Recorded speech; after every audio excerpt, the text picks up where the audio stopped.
Você vai ouvir agora Por Trás da Mídia, o podcast que te informa o que não foi dito. Olá, eu sou Dígina Torres. Está no ar mais uma edição do podcast Por Trás da Mídia. Nesta semana, vamos ouvir professoras da área da Educação Municipal de Aracaju que nos enviaram uma denúncia grave.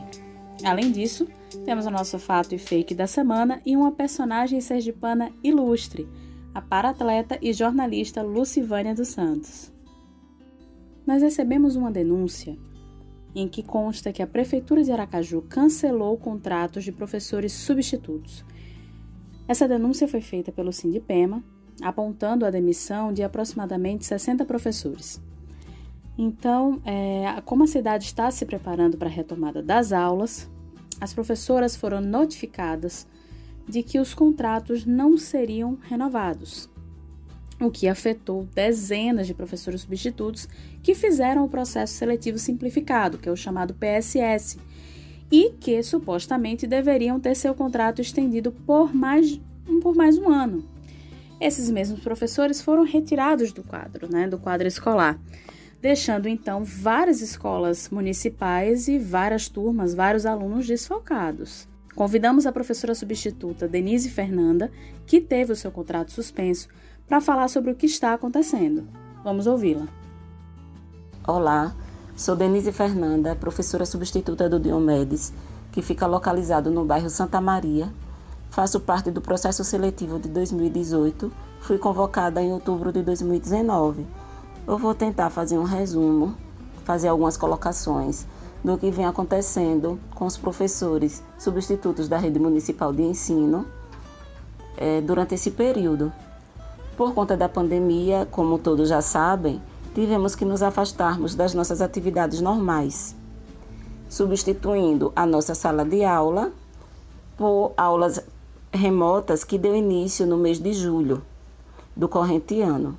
Bom, durante o período de afastamento, foi produzido planos de ação, módulos com atividades para os alunos, vídeos, pesquisas, ou seja, foi dado continuidade ao ensino, só que de maneira remota. Essas aulas remotas funcionam diariamente, né? O professor ele posta a agenda do dia, as atividades do dia, inserindo vídeos explicativos para que os alunos tenham um melhor entendimento do assunto. Com tudo em andamento, né, nós fomos surpreendidos com uma notícia que os contratos vencidos a partir do dia 14 de agosto não poderiam ser renovados, né? E daí foram surgindo várias interrogações. Se esses contratos não poderão ser renovados, porque durante esse período eleitoral não é permitido renovação de contrato nem contratação, como ficariam as aulas remotas? Quem irá substituir esses professores? E o direito que assegura às crianças?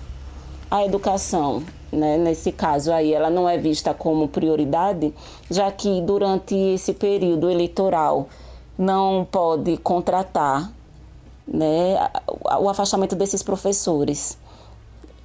Ficaria em aberto. Quem iria substituir esses professores para que desse continuidade às aulas remotas?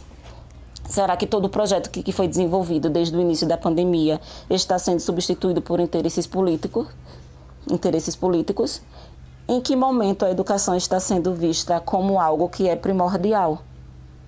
Então, até então, né, diante de todos esses questionamentos, dessa agonia, dessa angústia, né, que todos os professores vêm sofrendo, a resposta que até agora se teve para todas essas perguntas é que foi aberta a hora suplementar para os efetivos e também os contratados, né, os professores substitutos que tiveram seus contratos renovados antes dessa data de 14 de agosto.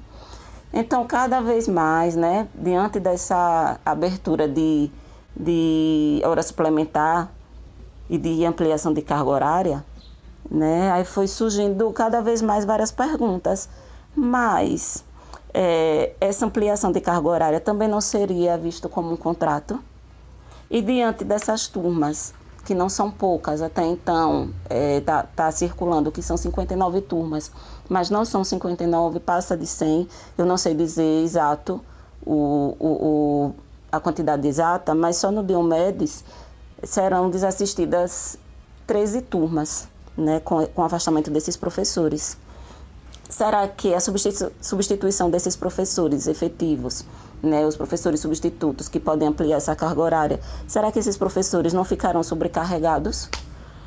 O trabalho que vinha feito com muita responsabilidade e comprometimento não terá mais continuidade, será quebrado? Ou apenas eles estão preocupados em tapar buracos, em substituir sem pensar na qualidade, sem pensar no ensino, né, em dar continuidade ao que vem sendo desenvolvido. E logo agora, onde já se planeja um retorno às aulas presenciais, e todo o organograma, né, da gestão, levando em consideração a evolução da instituição. Então, são esses pontos assim, que eu vim colocar, né, para que vocês fiquem a par da situação, do que vem acontecendo com a educação. A pedagoga Edenise Freire também entrou em contato conosco para conversar sobre o assunto. Olá, sou Edenise Tavares Freire, pedagoga e neuropsicopedagoga. Eu participei em novembro de 2018 do Processo Seletivo Simplificado, PSS, da Secretaria Municipal de Aracaju, CEMED, para a contratação temporária de professores substitutos no período de 1 ano, podendo ser renovado por mais 1 ano. Fui convocada e assinei o contrato em 28 de agosto de 2019. Assumi a função na Escola Municipal de Ensino Fundamental Tennyson Ribeiro, localizada na Rodovia dos Náufragos, quilômetro 7, Aracaju, Sergipe, lecionando na turma do Infantil 4, turma A, pela manhã com carga horária de 20 horas. Em virtude da pandemia do Covid-19, as aulas presenciais foram suspensas em março do corrente ano. No dia 7 de julho, eu recebi uma proposta da coordenação da escola para ampliar minha carga horária, passando para 40 horas, visto que algumas turmas estavam sem professores. Então, a partir do dia 20 de julho, iniciamos as aulas de forma remota, onde diariamente eu mantinha contato com os pais ou responsáveis e com as crianças. Ministrava as aulas via web, através do WhatsApp, enviando mensagens, áudios explicativos, vídeos educativos, imagens, além dos módulos de atividades impressas, dando continuidade ao ensino-aprendizagem e ao desenvolvimento das crianças, das 2 turmas, uma pela manhã e outra à tarde. No entanto, dia 11 de setembro, recebi uma ligação ao qual fui informada que a partir daquele dia eu não desenvolvesse mais nenhuma atividade com relação à Secretaria de Educação, pois o contrato, a que até então eu acreditava já renovado, ou seja, estendido por mais 1 ano, como diz o edital, pois já nos encontrávamos no mês subsequente à data da renovação, não seria renovado em virtude do período que antecede as eleições. É lamentável, eu estou prejudicada com a não renovação, ainda mais sem o aviso antecipado. Estamos em um ano atípico, onde a Secretaria poderia ter agido de forma legal e segura para evitar o desemprego de diversos profissionais diante dessa situação de pandemia e dificuldade. Além disso, o vínculo e o processo educativo que vinha sendo desenvolvido foi rompido e os maiores prejudicados serão as crianças. Será um prejuízo irreparável, pois uma das fases mais delicadas e importantes da vida escolar é a alfabetização, que depende do trabalho contínuo de estímulo, análise e conhecimento de quem vai ensinar. Portanto, delas foi tirado a oportunidade de aprender e se desenvolver. Como ficarão essas crianças? No entanto, paralela à atitude da não renovação dos nossos contratos devido ao período que antecede as eleições, a própria Secretaria está ofertando ampliação de carga horária, tanto para efetivo como aos contratados que ainda lá estão, o que não deixa de ser um novo contrato temporário, pois todos irão se deslocar até o DGP, situado à Rua Cedro, 202/13 de julho, para assinar o documento devido ao qual eu assinei em julho. Por que há essa possibilidade para uns e não para todos nesse período? Fica a indagação. Como aceitar essa conduta da secretaria? E se há professores efetivos para assumir uma carga horária a mais? Para que se faz o PSS? São muitas perguntas. Cadê as respostas? Muito obrigada pela atenção. Pois é, gente, que situação. Nós entramos em contato com a Prefeitura de Aracaju na semana passada, mas até o momento de fechamento desta edição não recebemos uma resposta. Setembro é um mês dedicado a muitas lutas. A exemplo da discussão sobre o suicídio com o Setembro Amarelo, da discussão sobre a doação de órgãos, sobre a fibrose cística, e é também o mês dedicado à luta dos direitos da pessoa com deficiência. A nossa sergipana ilustre é Lucivânia dos Santos, paratleta, jornalista e integrante do Conselho Estadual dos Direitos da Pessoa com Deficiência. Nascida em 1990 na cidade de São Cristóvão, Lucivânia conta que aos 5 anos de idade começou a apresentar desmaios e roxidão nos lábios e dedos. Sua mãe e a avó decidiram levá-la à pediatra, e a médica informou que havia alguma alteração no seu coração, encaminhando a um cardiologista. Ela foi encaminhada a esse médico, que, segundo o mesmo, alertou que ela tinha febre reumática e que por isso afetava o coração, causando a insuficiência mitral, ou sopro, como é mais conhecida. Então, ela começou o tratamento para a doença. Tomou vários medicamentos, um tratamento que durou dos seus 6 anos de idade até os seus 11 anos de idade.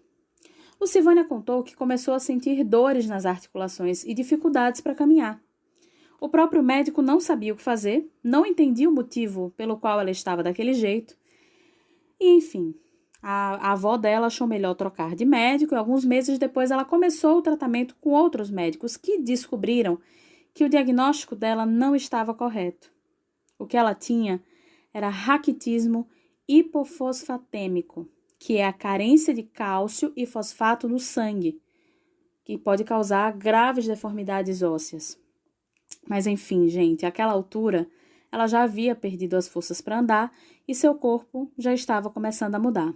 Ou seja, por causa de um erro médico, mudou tudo em sua vida. Muitos perguntaram a ela se o médico foi processado, mas ela afirmou que não. A avó de Lucivânia, na época, teve medo que outros médicos se recusassem a fazer seu tratamento por conta de uma denúncia na justiça, caso tivesse acontecido. Lucivânia passou por momentos muito difíceis, ficou por um tempo isolada, sem aceitar que não voltaria a andar, correr, brincar com os amigos. Ela não aceitava as mudanças em seu corpo. Mas um dia, ela decidiu voltar a estudar. Aos poucos, ela começou a aceitar a situação e em 2013 ingressou na Universidade Federal de Sergipe, no curso de jornalismo. Lucivânia foi a primeira da família a concluir os estudos e a entrar numa faculdade pública. Com todos esses percalços, Lucivânia permanece na luta. Ela ingressou na equipe de paratletas sergipanos na modalidade de badminton. Recentemente foi modelo de um ensaio fotográfico e segue firme na busca pela conscientização da população e das autoridades pela acessibilidade de fato e de direito. Oi, gente, meu nome é Lucivânia dos Santos, tenho 30 anos, sou atleta de parabadminton, jornalista formada pela UFS e nas horas vagas dou de modelo quando surge a oportunidade. E em breve serei nutricionista, com fé em Deus. Eu sou cadeirante e, como todos os cadeirantes, infelizmente, nossa cidade, eu sou da cidade de São Cristóvão. Minha cidade ela não é acessível. Eu enfrento muitas dificuldades para me locomover. Para sair, eu não consigo sair sozinha, se for para pegar transporte público, principalmente, porque o ponto de ônibus é muito longe, e além da distância, né, do ponto, tem a dificuldade para chegar lá por conta de buracos, e atualmente está tendo obras, está tendo muita lama. Então, desde que começou a pandemia, eu não saio se não for de carro. Infelizmente, tenho que ficar presa a transportes assim, para poder sair. E assim, não só a minha cidade, mas também a capital necessita de muita acessibilidade, porque Aracaju mesmo, certos lugares são péssimos para cadeirante. Não só cadeirante, mas também andantes, aqueles que têm dificuldade de locomoção, é difícil para se locomoverem porque tem muitos buracos, calçadas irregulares, tudo isso dificulta. Eu mesmo não consigo andar por lá sozinha, embora, né, eu tente ter minha independência, mas infelizmente a sociedade não está preparada para as pessoas com deficiência, né? Infelizmente. Então, eu gostaria que as autoridades competentes olhassem mais para a nossa causa, né? Fosse mais em busca de inclusão, de nos incluir mais ainda, buscar mais acessibilidade, tanto nas vias públicas, os proprietários de lojas também, que tem muitas lojas que não podemos entrar porque quando tem rampas, a maioria é irregular, infelizmente, é aquela rampa muito alta que um cadeirante não consegue subir sozinho, necessita da ajuda de alguém, então é muito difícil. Então, infelizmente, muitos só lembram da pessoa com deficiência no dia 21 de setembro, no Dia Nacional de Luta da Pessoa com Deficiência. Mas não é assim, temos que ser lembrados diariamente, porque temos nossos direitos, direito de ir e vir, direito de lazer, e infelizmente a maioria de nós não temos isso. Os direitos só estão nos papéis. Algumas coisas já melhoraram, beleza, mas tem muito ainda o que melhorar. Então, para que as futuras gerações não sofram tanto como estamos sofrendo hoje, então vamos lutar, né? Vamos em busca de inclusão, de acessibilidade, lutar, né, pelos nossos direitos, e é isso. Obrigada.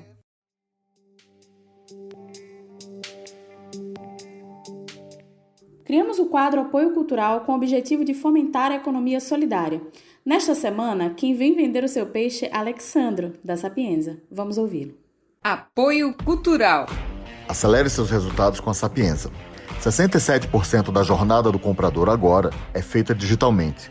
Isso significa que sua estratégia digital é mais importante do que nunca. A Sapienza é uma empresa sergipana especializada na geração de leads para aumentar o faturamento da sua empresa. Aceleramos o crescimento de empresas utilizando estratégias de marketing e vendas, análise de dados de otimização de resultados, produção de conteúdo e campanhas com foco em performance. Se você tem uma empresa de serviços ao consumidor, varejo físico ou e-commerce, acesse www.sapienzae.com.br para saber como acelerar os seus resultados junto com a gente. Fato da semana. Essa semana não se falava em outra coisa nas redes sociais, além do primeiro debate entre o republicano e presidente dos Estados Unidos, Donald Trump, e o democrata Joe Biden, para a presidência dos Estados Unidos. Enfim, esse primeiro debate foi um espírito de ataque. Várias ironias, vários cala-boca, e foram mútuos, hein? Sobrou até para o moderador, Chris Wallace. Teve críticas ao filho de Joe Biden para tentar tirar o democrata do sério, acusações de racismo e muita gritaria. Parecia mais eu nem sei explicar o que, mas acredito que toda a população estadunidense saiu perdendo, porque se esperava um debate ao menos um pouco mais sério do que isso, né? Mais centrado nas propostas em vez de trocas de farpas e acusações. Tiveram algumas frases assim que foram bem polêmicas e irônicas, por exemplo. O Joe Biden, em determinado momento, comentou, ironizando, que o Donald Trump talvez pudesse injetar água sanitária em seu próprio braço, se referindo a um comentário, obviamente, muito infeliz do presidente Trump, feito no auge da crise da Covid-19, em que ele sugeriu combater o vírus injetando desinfetante. Inclusive, lá nos Estados Unidos, as fábricas de desinfetante se manifestaram falando que não era adequado injetar água sanitária, né, para combater a Covid-19. O Donald Trump falou coisas a respeito do filho do Joe Biden, além de ter citado um grupo de supremacistas brancos chamado Proud Boys, falando, como se fosse assim, dando um aviso, né? Falando a eles assim, deem um passo para trás e aguardem, né? Após ele ser questionado pelo próprio moderador, o Chris Wallace, a fazer críticas contra os racistas. Então ficou uma coisa totalmente suspeita no ar. Fora as ofensas, né? Palhaço, enfim, falando sobre a questão dos socialistas. Biden também chamou Trump de cachorrinho de Putin, né? Do presidente russo. Enfim, foi uma baixaria sem tamanho, ou seja, esse privilégio, entre muitas aspas, de debates horrorosos em que não há debates e sim um circo de horrores, de ofensas, não é, pelo visto, só nosso, né? Se bem que aqui no Brasil a gente teve um debate presidencial esvaziado, né, em que o próprio presidente da República não participou de nenhum debate. Sigamos. Fake da semana.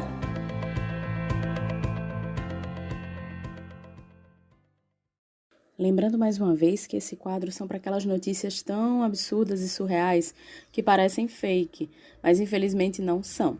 O fake aqui nesse caso é uma ironia, tá bom? O fake dessa semana traz um caso de agressão na cidade do Rio de Janeiro, em que 2 mulheres protagonizaram a briga por causa de um biquíni fio dental. É isso mesmo, pessoal, eu também custei acreditar. Porém, fui buscar entender o caso, recebi um vídeo numa rede social, assisti o vídeo uma vez, assisti 2 vezes e fiquei sem entender, perplexa do porquê uma mulher jogar uma garrafa de água em outra mulher que estava num carro de biquíni. Enfim, a confusão começou porque a mulher que estava de biquíni estava andando num carro conversível, ela, um amigo e outra amiga, ambas estavam de biquíni, e passaram na frente de um bar no bairro do Leblon, no Rio de Janeiro, um bairro da Zona Sul, frequentado por classe média alta, enfim, elite. Pelo visto, a elite carioca não gostou muito das cenas, né, da mulher de biquíni, algo que eu, enfim, imaginei que fosse muito natural, afinal se trata de uma região de praia, né, como aqui em Aracaju. Porém, uma das frequentadoras do bar não gostou da mulher estar, né, de biquíni num carro conversível, exibindo seu corpo, e começou a atirar garrafas de água na mulher, além de falar nomes de baixo calão para essa mesma mulher.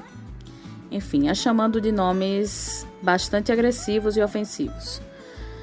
Bom, na segunda garrafada, a mulher desceu do carro, que estava de biquíni, e bateu na que estava sentada no bar, na mulher que a agrediu primeiramente com as garrafas d'água. Bom, essa confusão acabou se generalizando, as pessoas gravando, né? Tem partes dos vídeos gravados por aparelho celular. E um dos homens que estava no bar acabou agredindo a mulher, arrancando parte do biquíni dela, a parte de cima. Enfim, foi uma baixaria generalizada. Eu custo a compreender qual é o incômodo, não só das mulheres, mas dos homens, das mulheres, enfim, da sociedade em geral, em ver um corpo de mulher com biquíni. Eu ainda não consegui compreender. Não entendi qual foi esse incômodo e muito menos vindo de outra mulher que também tem um corpo com bundas, com seios, que também deve usar biquíni, e sentir tamanha incomodação. O caso repercutiu, já foi feito um boletim de ocorrência não só por parte da agredida com a garrafa d'água, como também do motorista do carro conversível e amigo dessa mulher que estava usando biquíni, que também se sentiu lesado e ofendido. Bom, gente, como dizia a minha avó, vocês que são brancos e ricos, que se entendam. E esse foi mais um Por Trás da Mídia. Vale lembrar, se tiverem alguma dúvida ou sugestão de pauta, por favor, nos envie um e-mail para podcastptm@gmail.com ou entre em contato conosco através da nossa página no Instagram, @podcastportrásdamídia. Até semana que vem!